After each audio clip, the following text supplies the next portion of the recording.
আসসালামু আলাইকুম সুপ্রিয় শিক্ষার্থীবৃন্দ, গত যেই টাইপটা ছিল সেই টাইপটার মধ্যে আমরা কি ক্ষতি নিয়ে আলোচনা করেছিলাম। তো আমি ভাবলাম যে তাহলে লাভ নিয়েও একটা আলোচনা করা যায়। তো আমরা এইরকম আরেকটা অঙ্ক আমরা নিয়ে আসলাম। দেখেন, টাকায় 3টি দরে লেবু ক্রয় করে 2টি দরে বিক্রয় করলে শতকরা কত লাভ বা ক্ষতি হবে। ঠিক আগের মতো সেম, আমরা প্রথম কাজ হচ্ছে লাভ হলো না ক্ষতি হলো সেটা বের করা।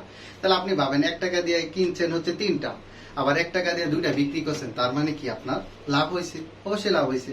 তাহলে যেহেতু লাভ হয়েছে আমরা প্রথম স্টেপ পার করে ফেললাম, মানে প্রথম স্টেপে কি করলাম, যে লাভটা বের করে ফেললাম। তাহলে আমরা দেখি, তাহলে 1 টাকায় আমরা ক্রয় করছি কয়টা? 3টা। আর 1 টাকায় বিক্রি করছি কয়টা?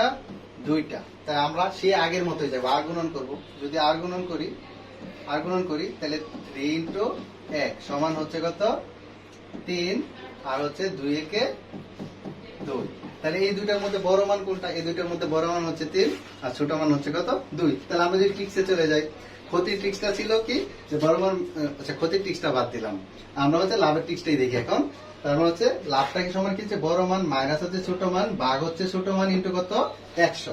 ক্ষতির ট্রিক্সে ছিল কি নিচে বড় মান, আর লাভের ট্রিক্সে হবে কি নিচে ছোট মান। তাহলে আমরা অঙ্কটা সলভ করি। সমান বড় মান কত হচ্ছে 3 বিয়োগ 2 ভাগ হচ্ছে ছোট মান হচ্ছে কত? 2 ইন্টু কত? 100।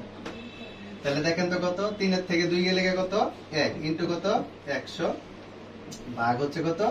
2 থেকে যদি আমরা 100 কে কাটি তাহলে কত হবে? 50।